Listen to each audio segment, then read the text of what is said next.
한동훈 비대위원장과 관련된 언급도 있었습니다. 들어보시죠.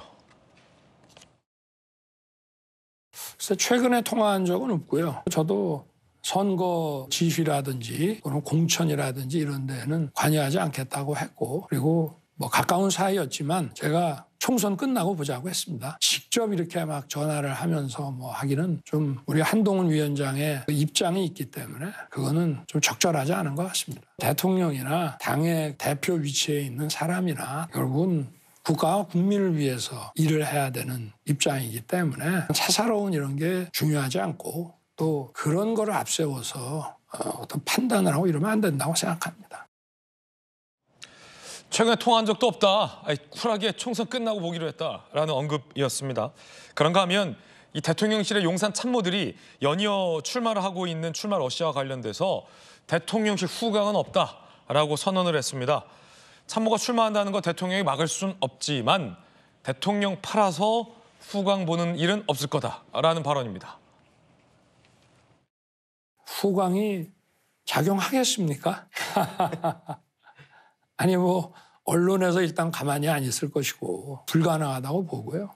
그리고 이번에 총선에 나간 분들도 다 정치의 뜻이 있었던 그런 사람들이고 향후의 정치 진출을 염두에 두고 있으면서 우리 대선 캠프에 또 들어왔고 그분들이 정치하러 총선에 출마하러 나가겠다는 걸 제가 막을 수는 없습니다. 특혜라고 하는 건 아예 기대도 하지 말고 나 자신도 그런 걸 해줄 능력이 안 된다.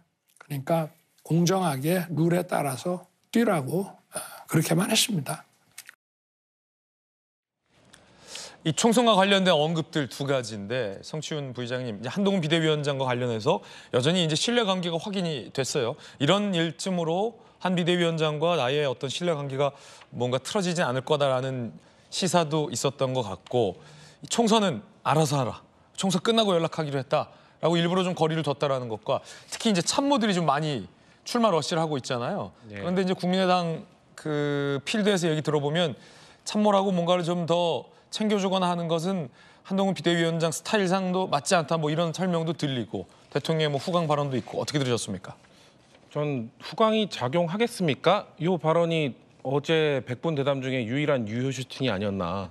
유효 슈팅 사실상 거의 빵개였는데 유일한 유효 슈팅. 왜 전 그 멋쩍은 웃음이 어떤 의미인가. 내가 도와주겠다, 도와줄 수 없다 이런 게 아니라 대통령의 후광이란 게 뭡니까? 대통령의 국정 지지율을 기반으로 해서 대통령실 출신들이 총선에 출마해서 내가 대통령의 이런 그 보좌하던 사람으로서 국정을 국회의원이 돼서 잘 보좌하겠다 이런 느낌으로 나가는 건데요. 지금 대통령 지지율 최근 조사에서 뭐 갤럽 조사 29% 나오지 않았습니까? 후광이 작용할 수 없다는 전 그거를 멋쩍게 웃으면서 말씀하신 걸로 이해를 했고요. 그렇기 때문에 또 이런 얘기를 하시더라고요. 다른 지금 세계 경제가 좋지 않기 때문에 다른 나라의 지도자들도 지지율이 별로 좋지 않다. 그렇기 때문에 경제 때문이지 뭐 다른 나라도 좋지 않고 다 비슷비슷한 거다. 이렇게 얘기를 하셨는데요.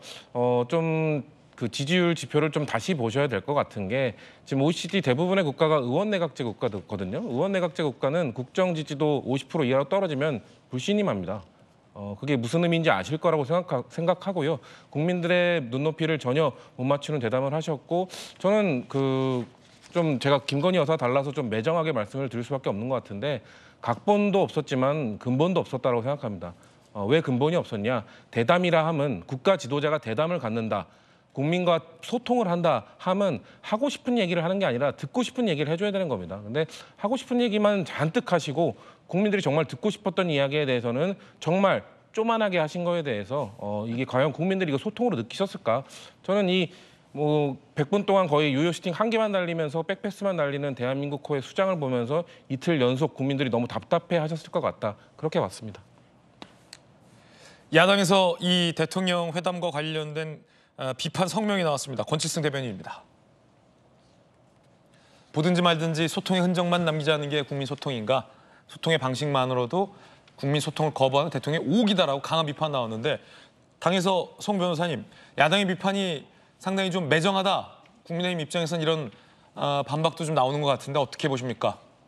좀 아쉽네요. 많은 국민들께서 시청을 하셨을 거고, 그리고 이제 아마도 뭐가 아쉽다는 말씀이십니까? 그러니까 명품 파우치 이슈에 대해서 뭔가 자꾸 물고 늘어지려고 저런 논평을 하는 것 같은데, 사실 그거 말고도 예. 대통령의 신년 대담에서 뭐 경제, 외교, 국방 이런 쪽으로 국정 전반에 관해서 망라가 되지 않았습니까? 그러면은 100분 정도 대담을 하셨는데 그 7분 빼고 나머지 93분은 야당은 안 보고 논평을 하는 것 같아요. 그 신년 대담을 한번 다시 보시면 아까 우리 진 장관님께서도 말씀하셨지만은 국정 전반에 관해서 대통령께서 자료도 안 보고 굉장히 많이 그 국정을 장악하고 있는 모습은 보여주셨어요. 그런 부분은 분명히 평가받아야 되고, 특히 이제 그 대담 60분 뒤쪽을 넘어가면은 이제 그 뭐 한일 관계 또 그 북한 문제 그런 외교에 대한 얘기들이 쭉 나오는데, 그런 부분을 보면은 대통령께서 그 외교 안보에 관해서는 틀을 정확하게 잘 잡고 있고 우리나라가 가야 될 방향을 정확하게 인식하고 계시구나, 이런 부분을